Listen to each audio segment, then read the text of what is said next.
Good morning, everyone. Good morning. That sounds like Mass.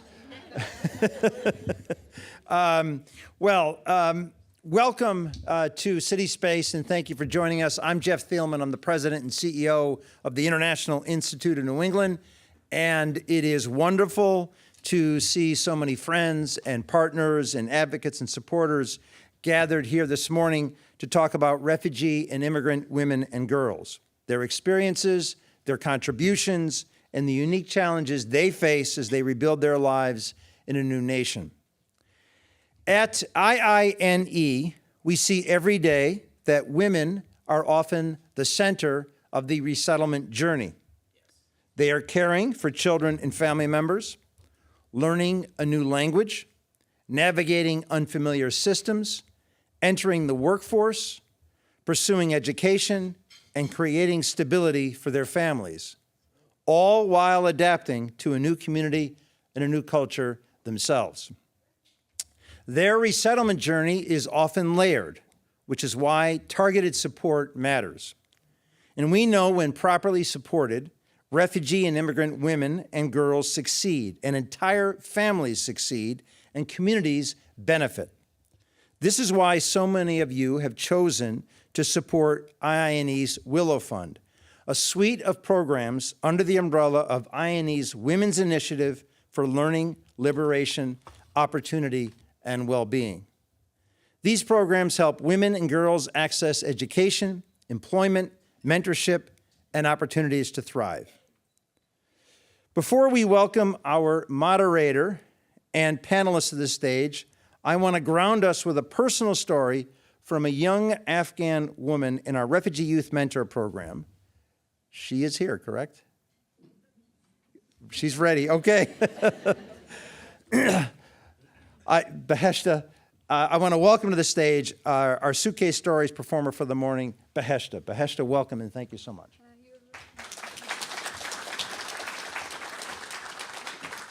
Hi everyone, I'm Beheshta. I am a student in Lowell High School, and it has been 2 years that I come to this. And I'm glad to share my story to all of you, that like American love letter. So when I arrived at the refugee camp in Qatar from Afghanistan, I felt sad and happy. I was sad because I left some of my close family behind in the city of Herat. But I was happy because I left the criminals who had taken over our country. We were in a new country in the Middle East, and here the people were kind to us. We had food and multiple rooms to live in, and I even met 2 good friends. Their names were Basira and Silsila. I first saw them at the airport as I was leaving Afghanistan. They were even on the same plane as me. We didn't speak, but I felt in my heart that we were connected. We would always look at each other and smile. And once we all arrived at the refugee camp, we were brought to the same interview room. That's when we spoke for the first time, and we soon grew very close. We talked about where we came from, how we get there, and where we were going. We were all from the same home country and shared our stories of why we fled. I opened up about how I felt unsafe, and they remembered feeling the same way. We were unsafe back home for many reasons. When the Taliban came, the women were forbidden from studying or working. We were not allowed to speak to men outside of our family. We were constantly judged for everything we did. We even had to wear specific clothing. We lost the ability to make choices for ourselves. Then the Taliban started looking for my father because he worked for the government. They wanted to take our home from us. There were 8 of us living there at the time, but the Taliban told us that we could live on the street. We were all terrified. My family had lived in that house for 25 years, but when the Taliban saw it, they just said, "Wow, you made this beautiful home for us." We were all extremely saddened and shocked that this was even happening. Luckily, we were able to stay in our home until we got the opportunity to come to America. We could not wait until that day came. The Taliban are very aggressive and mean. They are wealthy men who have multiple wives whom they abuse and treat very poorly. They don't provide them with good food or clothing. I once spoke with one of the Taliban's wife who mentioned that her daughter was getting married soon. Her daughter was around 10 years old. She was just a young child. I was eager to live and start a new life, but it upset me to leave my friends behind. I wondered if I would ever make new ones. I did not know much English, had never traveled much, and was nervous that I would be judged for my religious beliefs. I thought that these things would keep me from connecting with other people. I was soon proven wrong. What helped my nervous most when arriving at the refugee camp was meeting Basira and Silsila. They were my first friends away from home. We were all going through the same hardship and could relate to each other. We would discuss our dreams and aspirations and become hopeful for our future in America. I could not wait to get our tickets for the flights. Once we realized that our tickets were different and that we were going to be separated, we were extremely sad.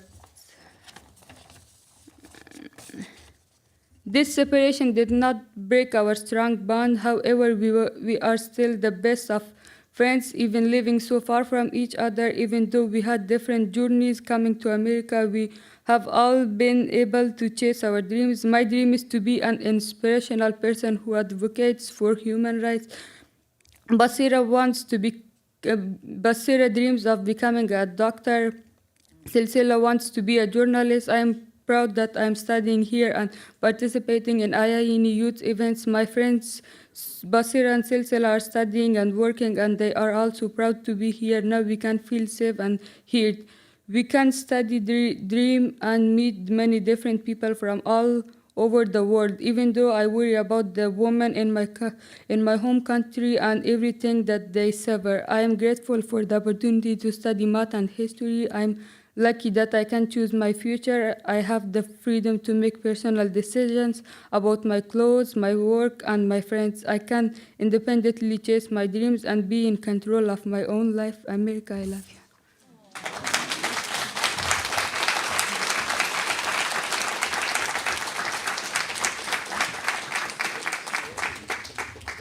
That was beautiful, Beheshta. That was very touching. We're let's go up a little higher, I guess, for me. We are blessed and fortunate to have many strong, powerful women that work at the International Institute, and one of those, the groups that has inspired me a great deal have been all of those who have fled Afghanistan and come to the United States, and several of whom work at the International Institute of New England, and they've overcome incredible odds to get here, and they're smart, they're strong, they speak several languages, they know English well, several are here today, and they are Afghanistan's loss and they're America's gain, and we're grateful, and we should be thankful that they're here with us. So Beheshta, thank you so much. I think your family is here, right? Is your dad or somebody here from your family? Your mom. That's. Thank you. Yes. Thank you so much for coming. Thank you. Now, please join me in welcoming our esteemed moderator and panelists to the stage. Our moderator, we're honored to have Dr. Claudine Gaye, a distinguished political scientist, the Wilbur A. Cowett Professor of Government and Professor of African and African American Studies at Harvard University, who served as the university's 30th president and is the proud daughter of Haitian immigrants. Dr. Gaye, thank you so much. Really a real privilege to have you here. Thank you so much. We're also joined by Hebra Flaster, author of Property of the Revolution, From a Cuban Barrio to a New Hampshire Milltown, winner of the 2026 Independent Book Publishers Gold Award for Memoir. A refugee from Cuba, her writing has appeared in the New York Times, the Washington Post, the Wall Street Journal, and the Boston Globe. Please welcome Anna to the stage.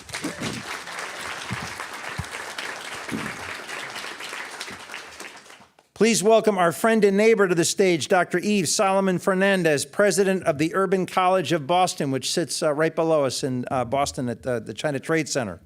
a multilingual institution serving first-generation students, working adults, and immigrants pursuing educational and economic opportunity. A Haitian immigrant who arrived in Boston at age 12 without speaking English. She is nationally recognized advocate for educational access, workforce development, and social mobility. Thank you for being here, Yves.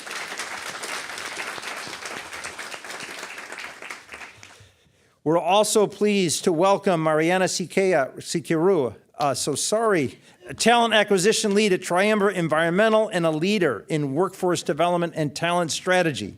Drawing on both her professional expertise and her family's immigration experience, Mariana is passionate about creating pathways to employment and advancement for immigrant and refugee professionals and helping employers recognize the value of diverse talent. Thank you so much for being here, Mariana.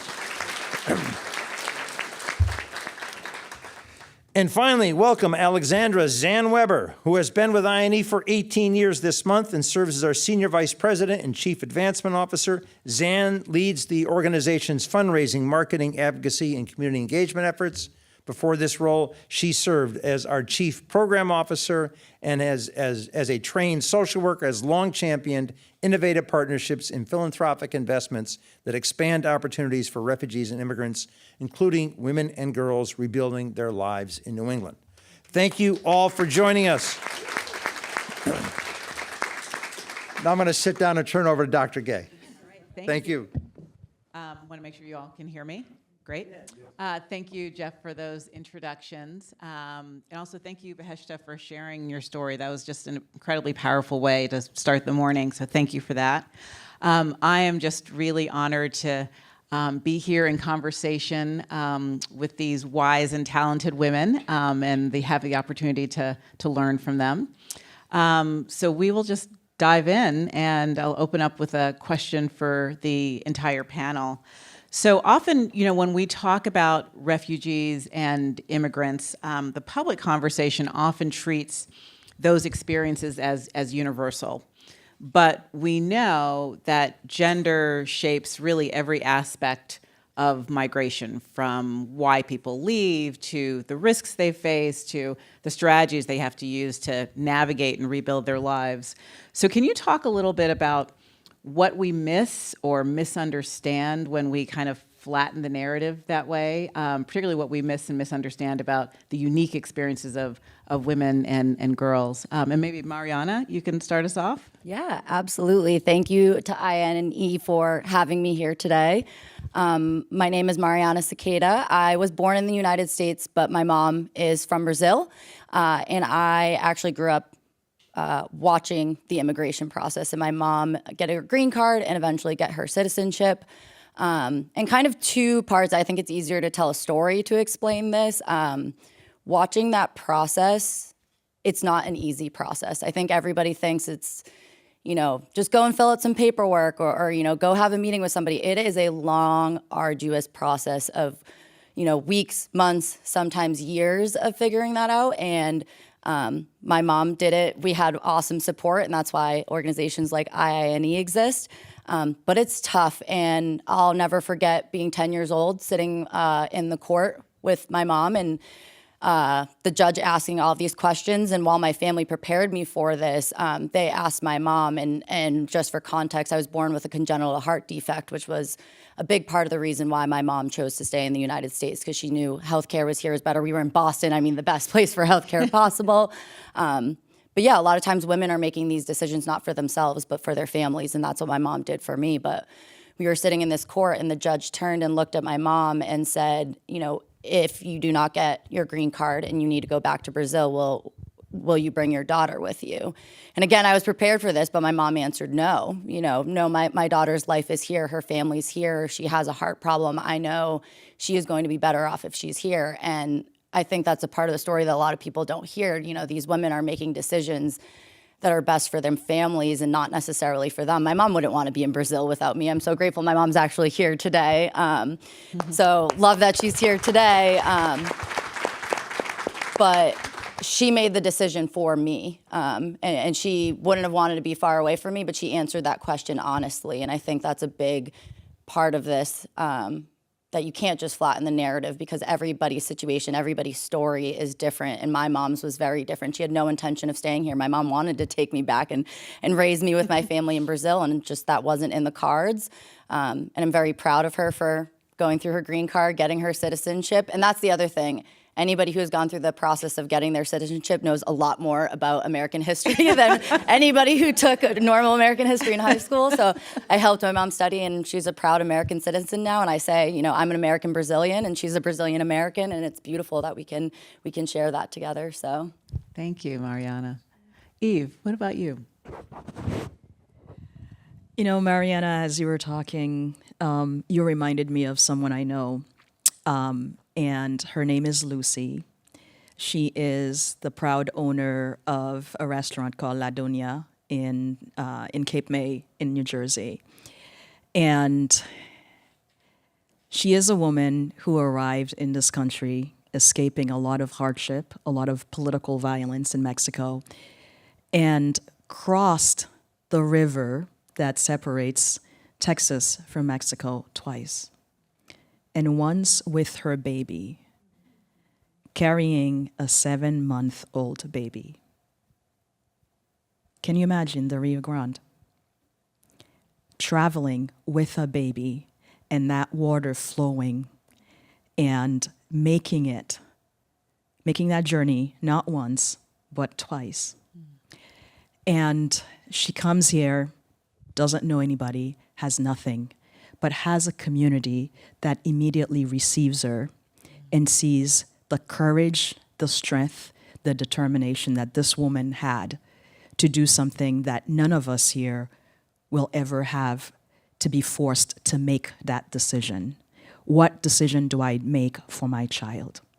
So when we look at immigrants, for me, when we look at the history of the United States of America, if you're not Native American, we all come from somewhere.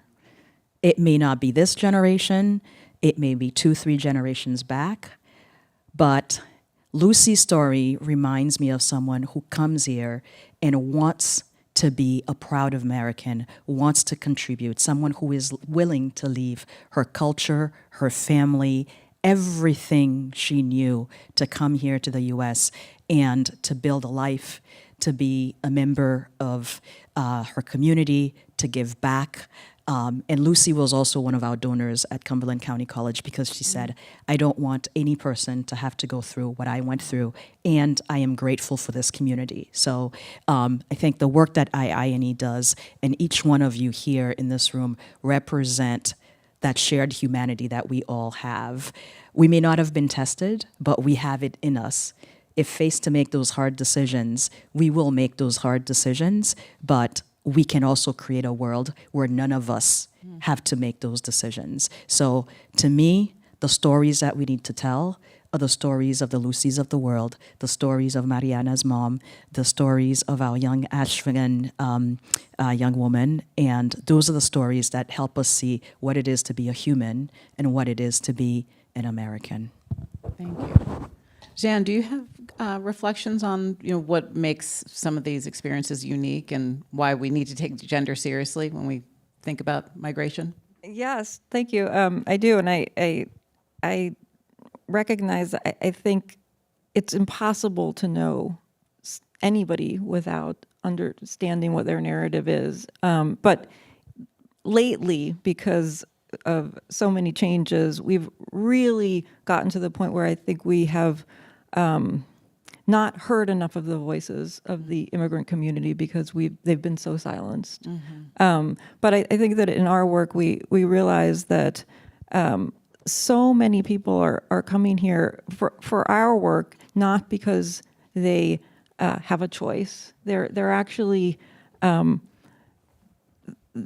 just running from an impossible life, and get the opportunity to come to the U.S. It feels like a dream come true for a lot of people, even though when they first get here, it's hard, and part of the challenge is that they've left so many people behind. But I would say that the stories that they carry are, particularly for women and girls, really about bringing, I think, the forth a community, and blending that community with what they find here. And I think what we see a lot is that the women, particularly coming from other communities around the world, are often in very supportive, stable communities with other women. And when they come here, it can really make or break their experience to build up that community again. Some people come and they don't know anybody here. Some people come and, they have a huge network who've already come before them. So I think the reality is their stories are changing. Their communities are changing, but what we, I think, don't see is how important it is to sort of reach out to them, particularly as women, to create that sense of belonging again, because I think that's what we hear from our clients that they miss so much. How do we support ourselves alone when we have lived in a world of women that supported us? Thank you. So you mentioned the power of stories, and Anna, you've spent your career telling stories.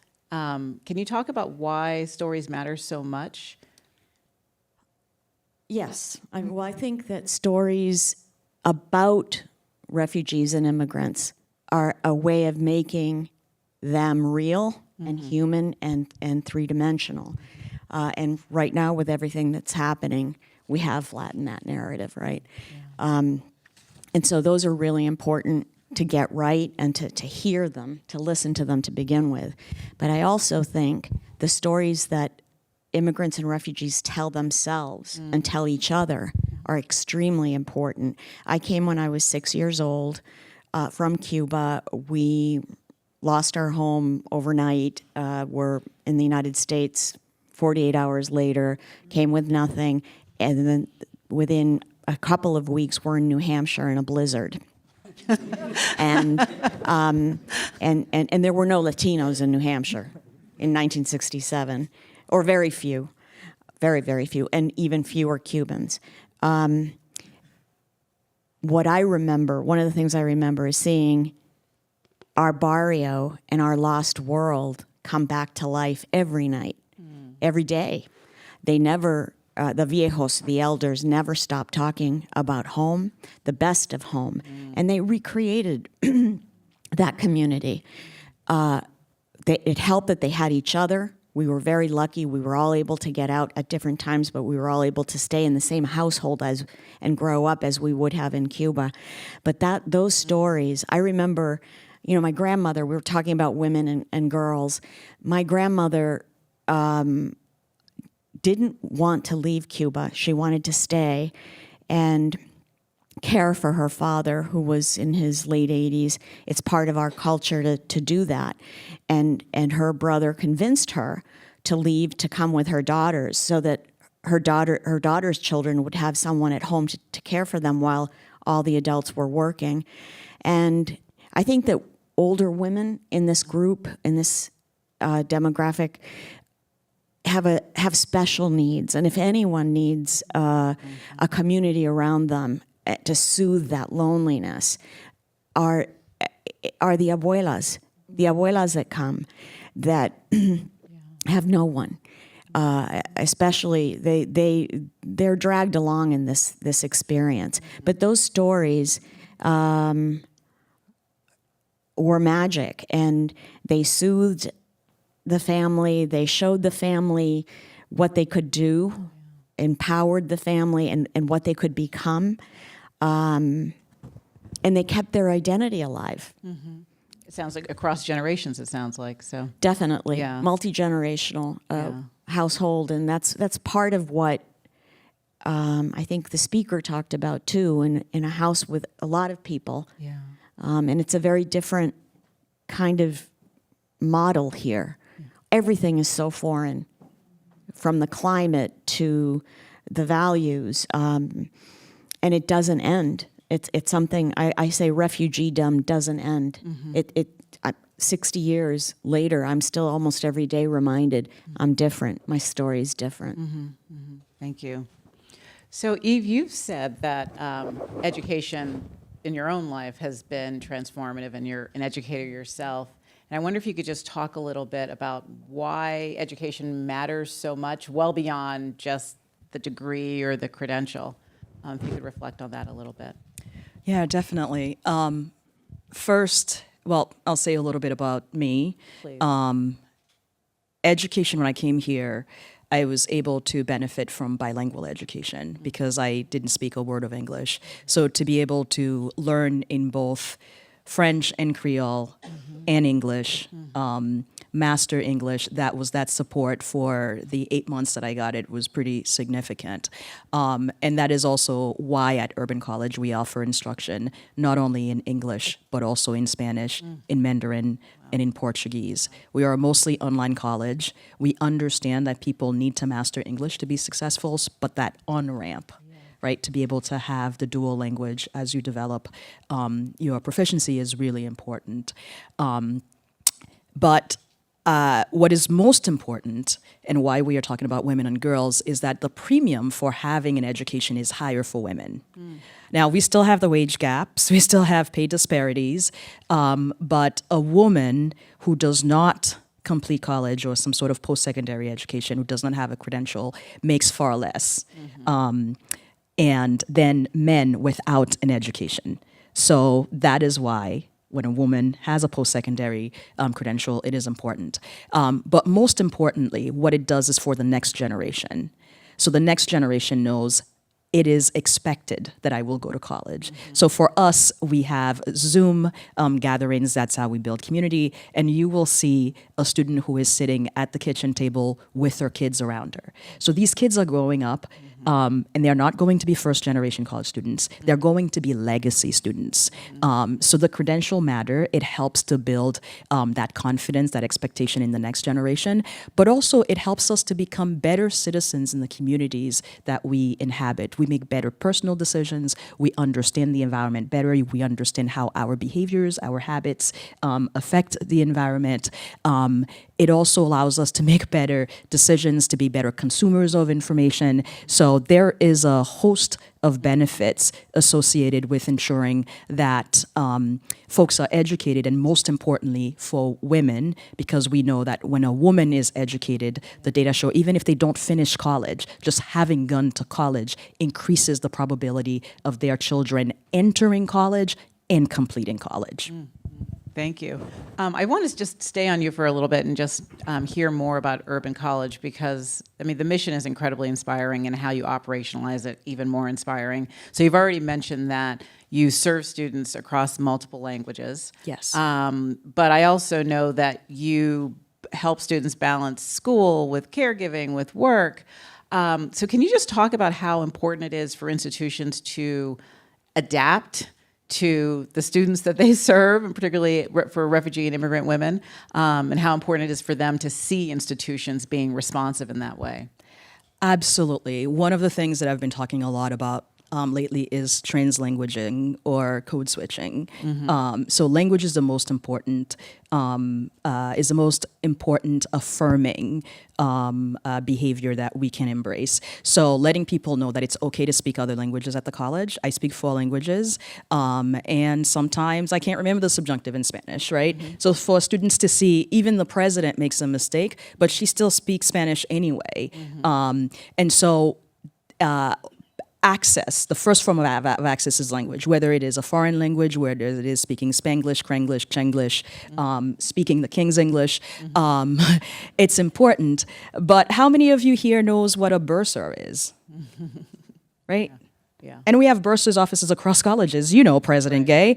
Right. So a registrar, yes, maybe you'll decode what a registrar is. FAFSA, you know, nobody likes FAFSA. Decoding that even in English is hard. So having those support services is really important.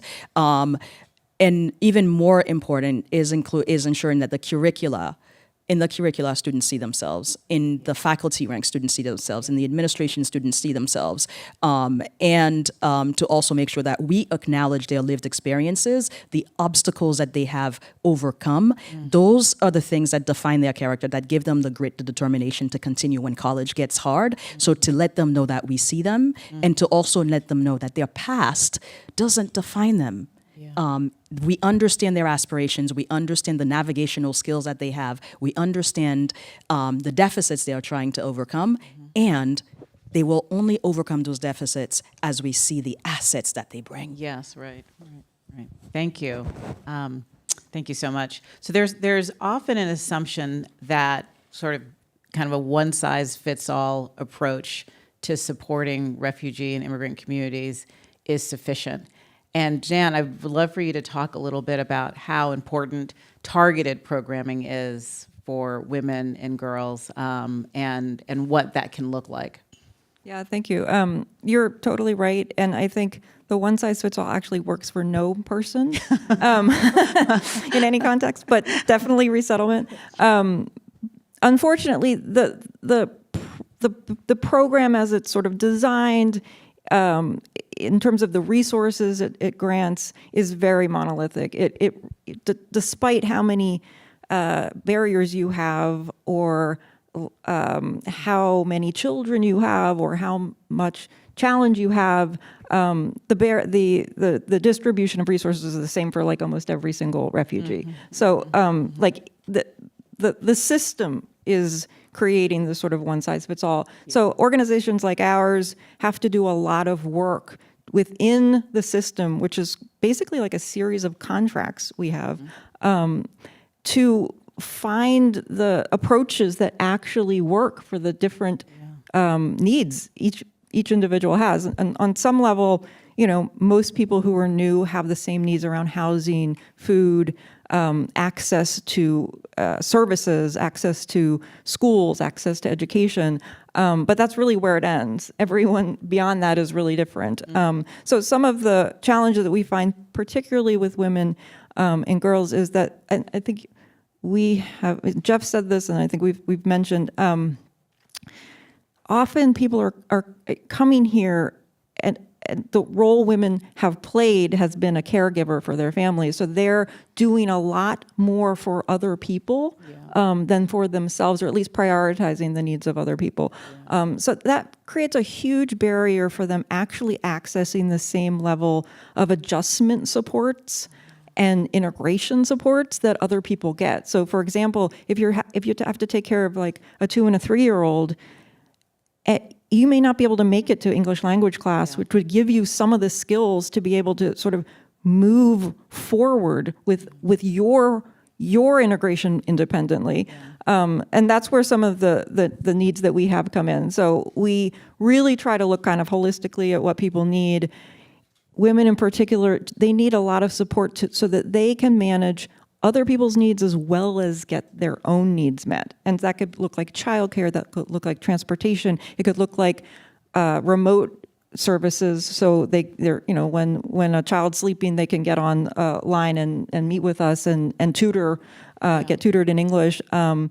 It also means that, and I think we said this before, lots of people need encouragement, because the other thing that happens, I think, with a lot of people is their social norms change. The social norms are different here, and they're asked to play an even different role. Let's say, like, you were always meant to play the role of a mother in a family, and you're in the U.S., and now you're required to play a role as a breadwinner because your family can't survive without that. That is incredibly challenging.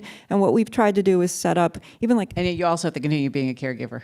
Yeah, exactly. It's like you take on new roles. But exactly. You have your old roles, it's not you have your new substitutive. roles, and the expectations keep growing and growing. So one of the things we've tried to do is have groups of women come together to support each other, because some of the best level of support is from other people going through the same things. And that's a huge advantage to our work, as well as having staff in our programs that have gone through the experiences themselves and now can lead other women through the experiences.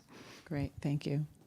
So, Yves, when you were talking earlier about urban college, you made the observation that the school recognizes that students, you know, have many challenges and deficits, but they also bring a lot of assets that can benefit their education.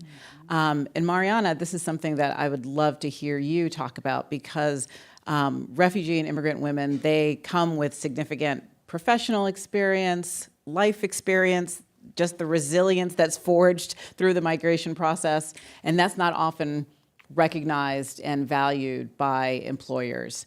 And I just wonder, what do companies miss when they don't invest in that talent pool? Yeah, absolutely. I think this is such an important topic, and I appreciate that the company that I work for, Triumvirate Environmental, we put a lot of time and effort and thought into diversity and inclusion, because I think that's exactly what you bring. You bring diversity of thought, diversity of what people look like, diversity of conversation, of cultures, all of these different things, and it's going to make you more well-rounded, because if you just constantly have the same people solving the same problem over and over again the same way, when you bring in diversity of thought or somebody who's worked in a different country or a different profession and they've dealt with the same exact problem a different way, oh my goodness, you just saved the company $1 million because you looked at it a different way. You know, having that diversity of thought is so incredibly important, but also diversity in skills. I'm going to touch a lot on my mom's story, which I know makes her feel uncomfortable, but my mom was very involved. You know, we've talked about language being a barrier. I watched my mom go to English classes. That's what helped me in my English classes as well. You know, I knew I had to study because my mom did. My mom was also very involved when I was at school. She would come when I was in elementary school, and how my mom actually initially, my mom works for the town now as a custodian, but how my mom initially got that job was because there was 2 young children who came in to our elementary school in our town who were Brazilian and did not speak any English. And because my mom had been around, the principal knew, my mom was Brazilian, knew she spoke Portuguese. Hey, would you come on and work with us in a part-time basis? They had nobody who spoke Portuguese, nobody to help these children.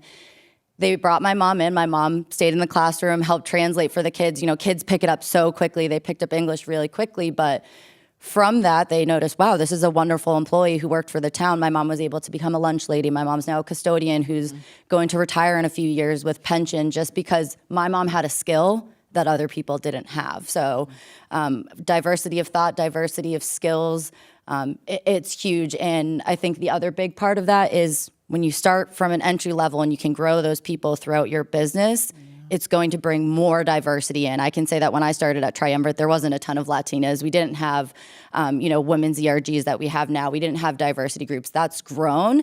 I'm proud to say, you know, last year I hired 2 Brazilians, and when I'm on the phone with them as a recruiter, I'm like, oh, você fala português, switch to speaking Portuguese, and you just see the comfortability, the stress go down. Yeah. And then I see these great employees that I can hire. So I'm proud that I can bring my Brazilian into my job every day, but it's also what continues to bring those other people into the company as well as we continue to grow. So when you look at companies where immigrant women are not just present, but they thrive and advance, kind of what sets them apart? Yeah, that's a great question. What sets the companies apart, I think, is the support. Yeah. You know, if you're willing to support your people, have the ERGs. We have Delta, which is, you know, a training program to teach us about diversity. We come up with different trainings that we give to people as well, but it's also the support. I think something that's really great that a lot of people don't think about is your company may pay for your English classes. That's something, you know, I mentored somebody who they kind of were worried about their confidence. You know, I worry that since English is my second language, people don't take me seriously. Well, why don't we take some English classes? Oh, you know, that's a really hard class for me. Well, let's talk to Triumvirate and see if they'll pay for it. And Triumvirate was willing to pay for that. I think that companies that are willing to support in that way are what's going to help them thrive, because it's not that this person's English that people didn't understand her. It was her confidence. It's just how big that confidence can be in somebody being successful at work. So yeah, those companies that are going to support you and bring you up. And you know, I think it's whether you're an immigrant or not, just support you in your career and pay for these things and watch you grow is so important.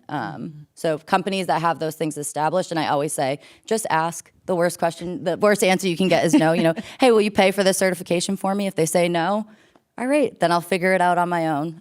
Because immigrants, refugees, women's, girls, we always figure it out. Actually, that's a perfect segue to my next question, and this is for all of you. I mean, so often when we reflect on immigrant narratives, the sort of dominant theme is of vulnerability and challenge. But I'd love to hear what immigrant and refugee women have taught you about strength and resilience and leadership. Maybe, Anna, we can start with you. Yeah. The courage, the ability to leave everything behind, everyone you know behind, start anew, and sometimes not even, in a straightforward way, because their dreams have come true, but their hearts have been broken at the same time often, and that's something that's unique. I've thought about that a lot with our own family, and that's a confusion that you live with, and they surmount that. They go on. The risks that they took. I often wonder whether I would have the courage to do what they did, and I don't know. But the risks are incredible. Listening to the conversation about career and work, and my aunt, when we left, we couldn't take anything of value with us. My aunt had a PhD in education. She wanted to teach here in the United States. She was coming with her 2 sons, young sons, and knew that she needed to work, and decided, and this was very controversial in the family, to take her diploma, cut it into strips, and her friend created a paneled bra, and she snuck it out of Cuba that way, and was working at a factory in New Hampshire, in Nashua. Somehow, word got out that there was a teacher at this factory, and they had lost their Spanish teacher at the high school. So there was a need, just like you were talking about, Mariana, right? The community had a need. Someone talked to someone took a risk, brought her in. There was a Mexican guy that worked at the factory, and forced my aunt to go in, because my aunt didn't speak English. And the superintendent, through Espejo was his name, learned more about my aunt and said, she said, I don't speak English. And he said, we'll worry about the English. You just worry about the Spanish. But I need some credential.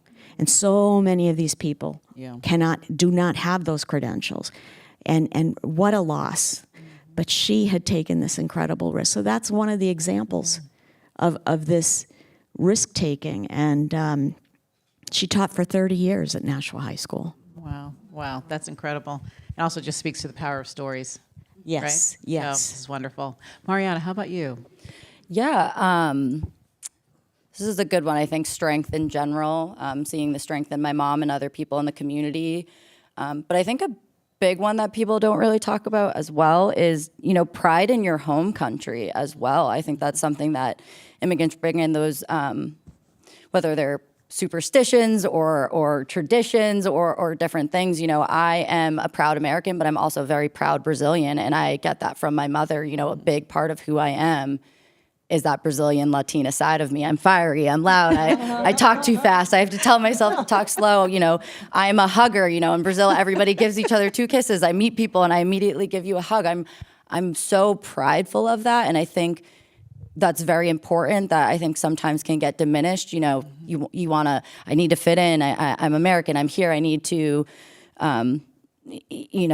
understand these traditions and do those. But I think what's very beautiful and similar to you, Anna, talking about that family tradition, people living together, and just still being prideful and keeping those traditions. I think that's something I very much so have taken away from my mother, but also other immigrants, is that yes, you may have fled from a negative situation or violence, or had to make a decision that maybe you weren't comfortable with, but you still have pride in that home country, and it's still something that's very important to you. So I think that's what I take away. Oh, wonderful.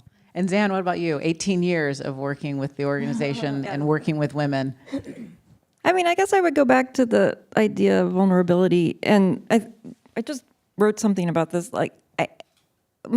Many people are vulnerable not because they're in any way weak, but because systems have failed them. And for a lot of refugees, whole systems, whole countries have failed them. And so it's not necessarily the case that when they come, they identify with vulnerability, right? Some people do, and what I wrote, I was like, there's this kind of false idea that refugees are so resilient because there's both, right? So I actually think it really depends on the person, but those that have taught me the most are those that have not identified with being vulnerable or have been able to hold both vulnerability and strength together and not had to choose and let them both show. And I think where this comes out most in the work that we do, in my experiences, the women who have been through a refugee experience and then become staff for us, because they're really, actually we're talking about stories, like claiming a completely new narrative, which is around like, I'm not only going to integrate and find that balance for myself and find that strength, I'm going to go back and make sure that everybody here who I can serve is able to have that experience as well, and is able to lean on my experience and sort of lead. So I feel like that's really where like that leadership piece comes in, that sense of like, how do I be a model for the next person? And that's what so many refugees come here to do. They come here to like model a new life for themselves, for their children, for their communities. They're so hopeful. Yeah. Yves, what about you? I think my answer is a variation on this theme, and I'll use the metaphor of making lemonade. I like mine with a nice shot of bourbon. But, I think I'm Haitian, and my first languages were Creole and French. And in my, I've served as a college president at different places, but one place my honeymoon ended very quickly, within 3 months. And what I realized, what I learned and grew from that, is that in hard situations, what we do is make lemonade in Haitian culture. We don't even have a word that says, I'm sorry you're feeling this way. there's nothing. There isn't a word, there isn't a phrase, there's no expression for that. Totally. It's and the closest thing I could think of is the word courage, courage. I got you. Okay, this really sucked. It happened. We're not gonna stop and reflect on it. We're not going to acknowledge the bad feelings because we don't feel. It's what do we do now? What's next? I'm sorry this happened. I got you. We're going to get through this together. What can I do? The community is here, and we were talking backstage about food. Let me make you some food because, that cures all illness, no matter what it is. Cancer, a little food, a little soup, a little, stew will do you just well. And so I think that is what I appreciate the most, while I also acknowledge that it takes both the vulnerability and acknowledging. So for my kids will say, Mommy, I just told you this hard thing. I didn't give you a problem to solve. Can you acknowledge that I'm hurting right now? So the downside is we don't make space for feelings for hurt and all the range of emotions, but we got you. When the stuff hits the fan, we've got courage, we've got community, and it is often the women, and the girls learn that very early on, that you put on your big girl pants and we get to work. We had a saying, well, my mother's battle cry was ponte guapa. Eso. Make yourself, well, guapa in many Spanish-speaking countries means beautiful, but in Cuba, guapa is beautiful and brave, which it is, right? So, yeah, ponte guapa. I love it.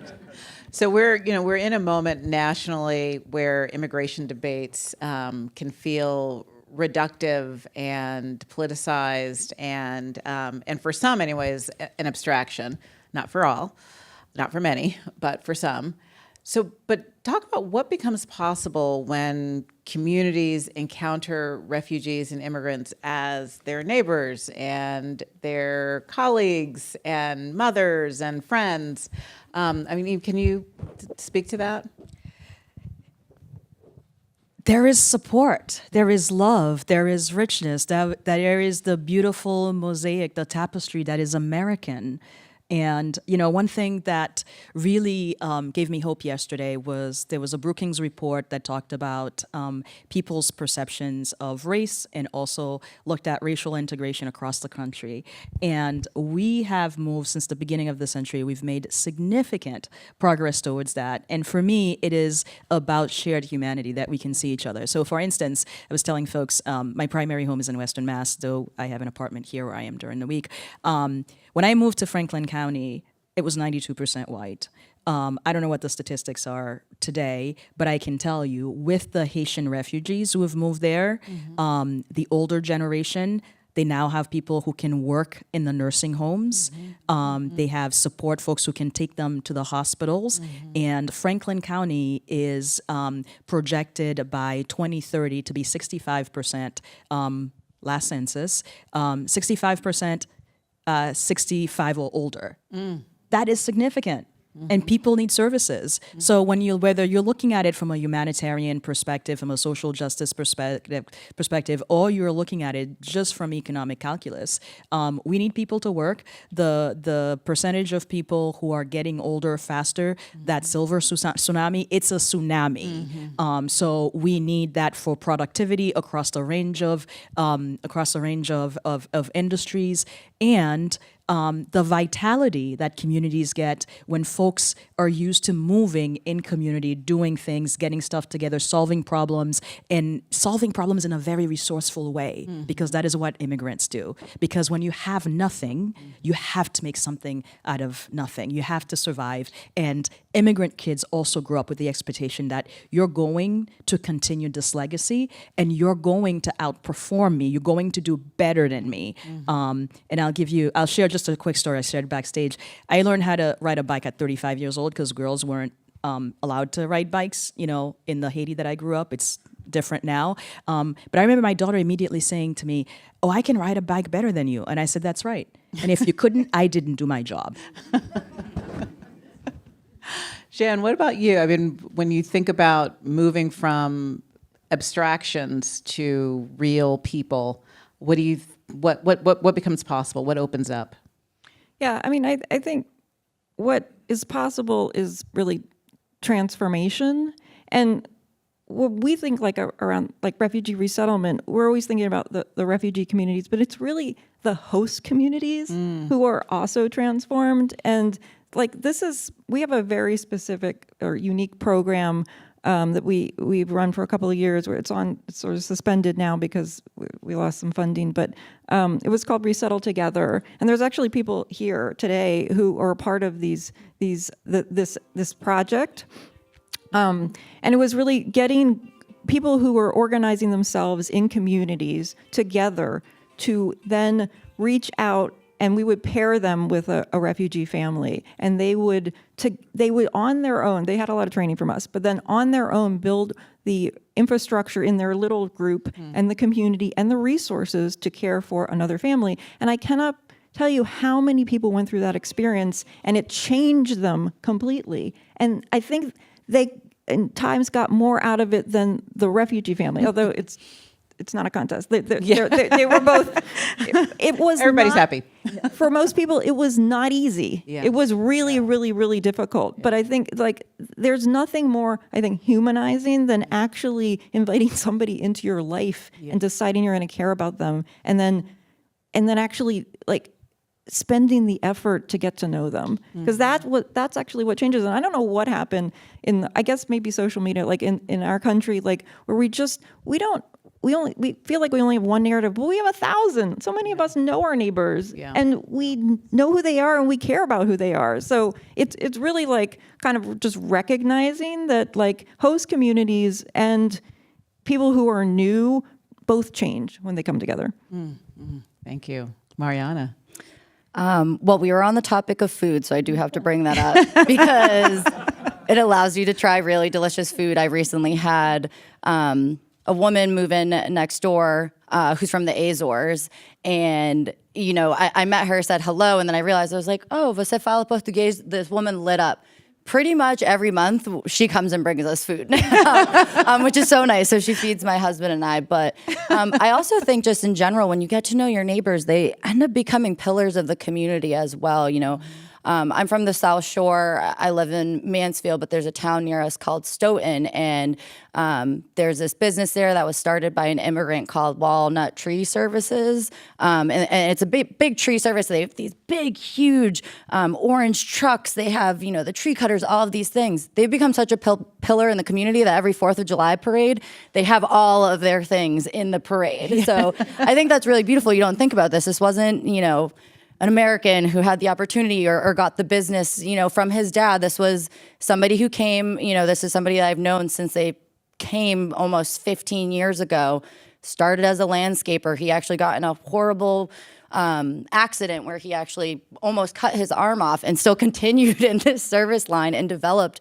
his own business. And he's now giving back to the community, which I think is so beautiful. And that's that people don't realize that refugee and immigrants are such giving people. We want to give. We want to be a part of the community. We yearn for that. We want to be a part of it. And when you open that door and let them be and say, hey, welcome to our community, they're going to show up. 9 times out of 10, they're going to show up. So I think that's what's really important. Great, thank you. What about you, Anna? Along the same lines, I think more than their vulnerability, that we should see them as sources of people who can teach us. There's a lot that they have that they can teach us, and that we can benefit from. But in the community, as I was listening to the stories, when we first got here, everyone in the family worked at a factory, and they were so wonderful, those workers. They would show up at our house with their big Boston accents. My parents, the viejos, the elders, all ended up speaking an English that was a Boston accented English. December. But they came into our homes. Our home, and they taught my mother how to drive. Later on, my mother was an interpreter for the schools, for the health department, and I told you about my aunt teaching at the high school. My father was a Little League coach. Tough to understand what he was saying half the time, but the pitchers paid a lot of attention because my father had been a pitcher in the minor leagues in the United States, and so on and so forth. The other thing too is I can't believe how many old friends tell me that they think about our home a lot, because when they would come into the home, first of all, there were a ton of people. And no other American home had that many people. We had maybe. We had 100 canaries in the basement. Who has that? We had an abuela cooking with a pressure cooker on the stove all the time, and forcing food on you, and weird music, and so they still remember that, and that's enriching. Yeah. That's a gift. That's an enrichment that we bring. Besides our stories and besides the inspiration, it is a beautiful thing to see a community open and help newcomers. And I am just so grateful for the luck that we had, because we found some really wonderful people who took risks on us. That's great. So I know we're at time, but I'm hoping that everyone will indulge with one more question, because I feel like you need to set us off on the right note, which is when you think about the future for refugee women and girls, refugee and immigrant women and girls, what gives you hope? Just a lightning round. Let me start with you, Yves.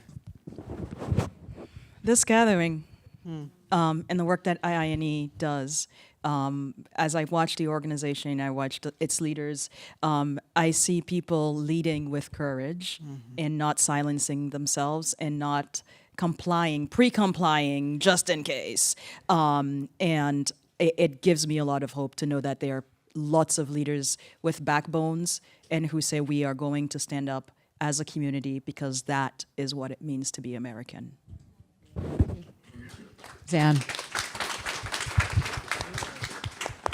I would say the same. These women are, I think, a product of a system or systems that have come together that didn't fail them. And this ecosystem, like you've said, is deeply committed to this work and deeply committed to women and girls and refugees. And that's going to change things. That's not meaningless. that is really why I'm still in the work, after lots and lots of ups and downs and things sort of feeling like the worse they get, the more important this community is. So, I mean, honestly, with that, I'm grateful for all of you, because you're a part of what is giving our clients hope, but also, I think, our world hope. Thank you. Mariana. Tough question, but a really good one.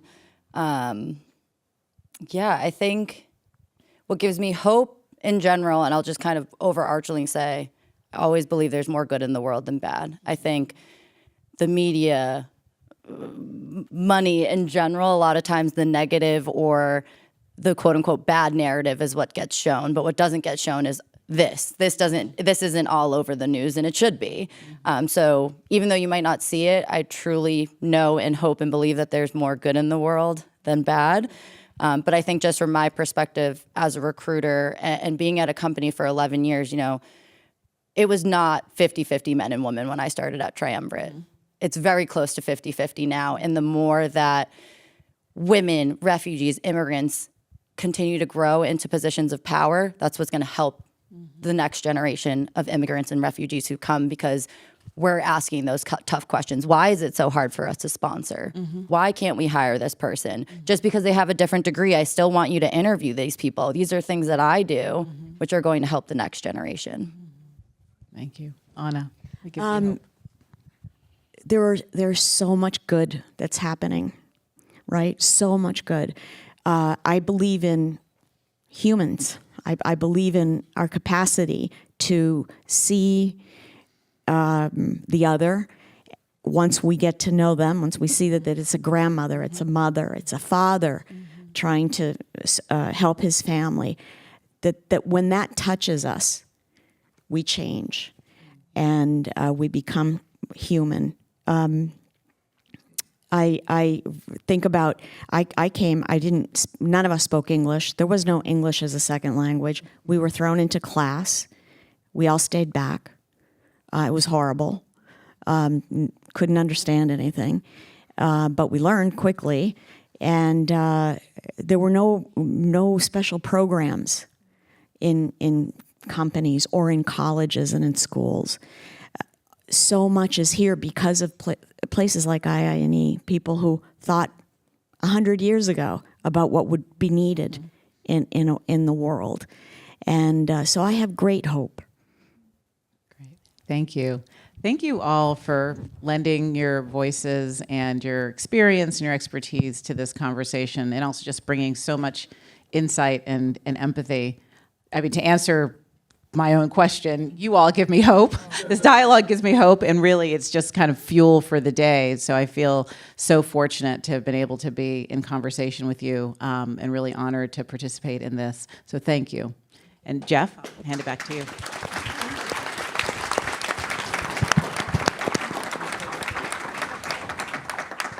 That was really extraordinary. So we all have to ponte guapa, ¿no es cierto? Ponte guapo también. Ponte guapo también. Okay, that's the masculine form of that. So I want to thank Dr. Gaye. I want to thank our panelists for sharing their experiences and insights with this morning. And I want to thank all of you for your partnership in being part of the International Institute of New England, part of our mission here in Boston, in Manchester, New Hampshire, and in Lowell, Massachusetts. As has been alluded to, we started over 100 years ago at a YWCA by a brave group of women who stepped forth at a time of anti-immigrant sentiment and decided to welcome people to the United States of America.